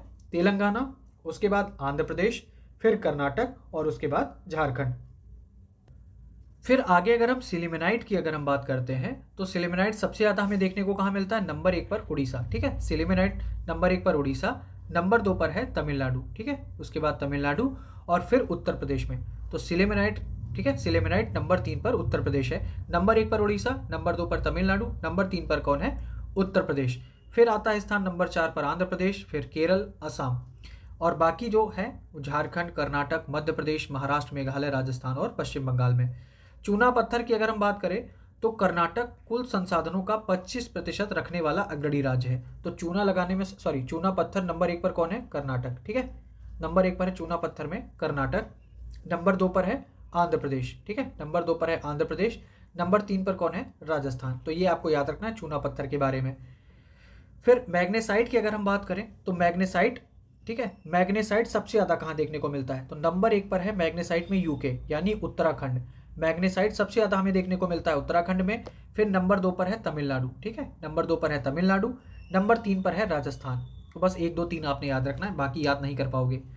फॉस्फेट खनिज की बात करें तो अधिकांश हिस्सा फॉस्फेट का हमें देखने को मिलता है पश्चिम बंगाल में, ठीक है, तो फॉस्फेट के नंबर 1 पर कौन है? वेस्ट बंगाल, वेस्ट बंगाल है नंबर 1 पर, ठीक है। इसके बाद नंबर 2 पर है झारखंड, फिर मेघालय का स्थान आ जाता है फॉस्फेट के मामले में, नंबर 1 पर पश्चिम बंगाल, नंबर 2 पर झारखंड, नंबर 3 पर है मेघालय। फिर आगे अगर हम देखें, ये सारी चीज़ें आप एक बार फिर से देख लेना, है ना। फिर भारत में महत्वपूर्ण मात्रा में पाए जाने वाले अन्य खनिज गार्नेट, ठीक है, जो अन्य खनिज जो गार्नेट है वो कहाँ देखने को मिलता है? तमिलनाडु, उड़ीसा, आंध्र प्रदेश, राजस्थान, छत्तीसगढ़, झारखंड, तेलंगाना और केरल में। वहीं पाइराइट्स हमें देखने को मिलता है बिहार, राजस्थान, कर्नाटक, हिमाचल प्रदेश, पश्चिम बंगाल और आंध्र प्रदेश। फिर वोलेस्टोनाइट, ठीक है, वोलेस्टोनाइट हमें देखने को कहाँ मिलता है? राजस्थान और गुजरात में। और जिरकॉन हमें देखने को मिलता है केरल, तमिलनाडु और उड़ीसा के समुद्र तट की रेत में। यहाँ से एक बार खनिज पूछा गया है 2023 में, उम्मीद है यहाँ से आ सकता है, तो अच्छे से एक बार रिवाइज कर लीजिएगा कि है क्या, या मान लीजिए जिरकॉन पूछ लिया है कहाँ है ना, तो आपने याद रखें। पिछली बार शायद मोनाजाइट बालू से भी क्वेश्चन आ चुका है ना। तो यहाँ पर है भारतीय भूवैज्ञानिक सर्वेक्षण, इसको हाईलाइट कर दिया है, हालांकि इसमें ऐसा कुछ नहीं है जो आपको मतलब दिक्कत हो, तो एक बार देख लेना, बस हाईलाइटेड पार्ट आपने देख लेना, बाकी सब हो गया है इसमें। फिर अगला टॉपिक आ जाता है, अगला टॉपिक देखेंगे, ये सारी चीज़ें इतनी काम की है नहीं इसलिए कवर नहीं कर रहा हूँ, हाईलाइट है, आप पीडीएफ से देख लेना। नंबर 12 पर आ जाता है श्रम, कौशल विकास और रोजगार। तो ये चैप्टर है ट्रायल नंबर। इसमें क्या है? एक स्कीम की बात की गई है, प्रधानमंत्री श्रम योगी मानधन और व्यापारियों, दुकानदारों और स्वरोजगारियों के लिए राष्ट्रीय पेंशन योजना, ठीक है। तो देख लेते हैं, PMSYM यानी प्रधानमंत्री श्रम योगी मानधन और एनपीएस व्यापारी योजना क्रमशः मार्च और सितंबर 2019 में शुरू की गई थी। तो प्रधानमंत्री श्रम योगी मानधन कब शुरू हुई? मार्च 2019 में। व्यापारियों, दुकानदारों और स्वरोजगारियों के लिए राष्ट्रीय पेंशन योजना कब शुरू हुई? सितंबर 2019 में। इनका उद्देश्य क्या था कि असंगठित क्षेत्र के श्रमिकों और व्यापारियों, दुकानदारों और स्वरोजगार वाले व्यक्तियों को वृद्धावस्था सुरक्षा और 3,000 रुपये प्रतिमाह की सुनिश्चित पेंशन प्रदान करना, जिनका वार्षिक कारोबार 1.5 करोड़ रुपए से अधिक नहीं है। ठीक है, 1.5 करोड़ रुपए से अधिक नहीं है, तो ये यहाँ पर क्राइटेरिया लगा दी गई है और 3,000 रुपये इन्हें प्रतिमाह देना है। असंगठित श्रमिक, और क्या क्राइटेरिया है कि असंगठित श्रमिक एक तो असंगठित वाले होने चाहिए। ठीक है, असंगठित श्रमिक जिनकी मासिक आय 15,000 रुपये या उससे कम है, साथ ही वो 18 से 40 वर्ष, उनकी आयु कितनी होनी चाहिए? 18 से 40 वर्ष की आयु होनी चाहिए, और स्वरोजगार वाले व्यक्ति हों, साथ ही जो ईपीएफओ, ईएसआईसी, एनपीएस के तहत कवर नहीं है और जो आयकर दाता भी नहीं है, वे इस योजना में शामिल हो सकते हैं। तो यहाँ तक तो आपको सिर्फ क्राइटेरिया बताई गई है कि भैया ये लोग आ सकते हैं। इस योजना के तहत लाभार्थियों को 60 वर्ष की आयु प्राप्त, जब वो 60 वर्ष के हो जाएंगे तो उन्हें न्यूनतम 3,000 रुपये की सुनिश्चित मासिक पेंशन दी जाएगी। योजना में प्रवेश के लिए श्रमिकों की आयु के आधार पर 55 से 200 रुपये का भुगतान किया जाता है तथा केंद्र सरकार भी बराबर का योगदान देती है। मान ले एक आदमी ने 55 किया तो केंद्र सरकार भी उसमें 55 डालेगी, एक ने 200 किया तो सरकार भी 200 डालेगी। इस योजना में नामांकन कॉमन सर्विस सेंटर के माध्यम से भी किया जाता है, और साथ ही एक ये पोर्टल है www.mandhan.in, पोर्टल पर जाकर स्वयं भी आप नामांकन कर सकते हैं। ठीक है, तो ये सारी चीज़ें थी। ई श्रम पोर्टल क्या है? तो श्रम एवं रोजगार मंत्रालय ने असंगठित श्रमिकों का राष्ट्रीय डेटाबेस बनाने के लिए अगस्त 2021 में ई श्रम पोर्टल लॉन्च किया, जिसे आधार से जोड़ा गया है। यह कृषि श्रमिकों, घरेलू श्रमिकों, निर्माण श्रमिकों, गिग और प्लेटफॉर्म श्रमिकों आदि सहित असंगठित श्रमिकों का पहला राष्ट्रीय डेटाबेस है। तो याद रखना है ई श्रम पोर्टल में कौन कौन शामिल हैं? कृषि श्रमिक, घरेलू श्रमिक, और इसमें निर्माण श्रमिक और गिग वाले भी इसमें ऐड हैं। ठीक है, तो ये सारी चीज़ें आपको याद रखनी है। फिर आगे देखते हैं अगर कुछ है इसमें तो फिलहाल इसमें ऐसा कुछ हमें देखने को नहीं मिल रहा है। ठीक है, तो अगर आपको देखना हो, पीडीएफ आपके पास है, आप वहाँ से जाके इसको देख सकते हो। एक है न्यूनतम मजदूरी अधिनियम 1948। तो असंगठित क्षेत्र के श्रमिकों के हितों की रक्षा करने के उद्देश्य से न्यूनतम मजदूरी अधिनियम 1948 लागू किया गया था। अधिनियम के प्रावधानों के अंतर्गत केंद्र और राज्य सरकारें अपने अपने अधिकार क्षेत्रों में, मतलब केंद्र और राज्य सरकारें अपने अपने अधिकार क्षेत्रों में अनुसूचित रोजगारों के संबंध में श्रमिकों को देय न्यूनतम मजदूरी के निर्धारण, संशोधन, समीक्षा और उसे लागू करवाने के लिए सक्षम प्रशासक हैं। मतलब जो केंद्र का एरिया है वहाँ पर केंद्र, जो राज्य का एरिया है वहाँ राज्य, मतलब अलग अलग कर सकते हैं। किसी राज्य में जहाँ कर्मचारियों की संख्या 1,000 या अधिक है, वहाँ उपयुक्त सरकारों को किसी भी रोजगार को अनुसूची में अधिसूचित करने और वहां कार्यरत कर्मचारियों के संबंध में न्यूनतम वेतन की दरें तय करने का अधिकार दिया गया है। तो ये आपको याद रखना है, अगर जहां कर्मचारियों की संख्या 1,000 या उससे ज़्यादा होगी तो वहां का जो सारा कामकाज देखेगा उनसे रिलेटेड, वो कौन देखेगा? राज्य सरकार देखेगी। केंद्र सरकार और राज्य सरकारें समय समय पर अनुसूचित रोजगार के संबंध में न्यूनतम वेतन की समीक्षा और संशोधन करती रहती है। ठीक है, केंद्र अपना करता है, राज्य अपना करता है, तो ये सारी चीज़ें हैं इसमें। फिर आगे अगर हम देखें, आगे क्या है, आगे फिर कुछ खास दिख नहीं रहा है। यहाँ पर मैं बस इतना ही कहूँगा कि ये जो कौशल विकास से रिलेटेड यहाँ पर आपको देखने को मिल रही है, कौशल विकास से रिलेटेड, ये आप एक बार देख लेना। ठीक है, अपना पीडीएफ से एक बार देख लेंगे तो आपके लिए आसानी होगी। बहुत सारा डेटा दिया हुआ था, मैं पढ़ भी दूंगा तो आपको समझ में नहीं आएगा, खुद से देखेंगे तो आपको आसानी होगी। ठीक है, इसलिए पीडीएफ ही देता हूँ।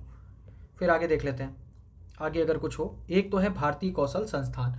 तो भारत सरकार ने देश में 3 स्थानों अर्थात मुंबई, कानपुर और अहमदाबाद में भारतीय कौशल संस्थान की स्थापना को मंजूरी दी है। कहाँ कहाँ होगा?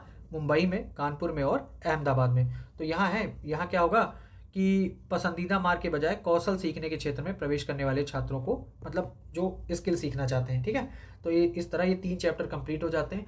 आगे के जो 3 चैप्टर आने वाले हैं वो काफ़ी इंपॉर्टेंट होने वाले हैं, तो आप हमारे साथ जुड़े रहिएगा। वीडियो अगर पसंद आ रहा है तो इसको लाइक कीजिएगा। अगर आपने अभी सब्सक्राइब नहीं किया है तो सब्सक्राइब कर दीजिए और अपने दोस्तों के साथ शेयर कीजिए ताकि वो भी लाभ ले सकें, है ना। बाकी पढ़ाई करते रहिए। धन्यवाद।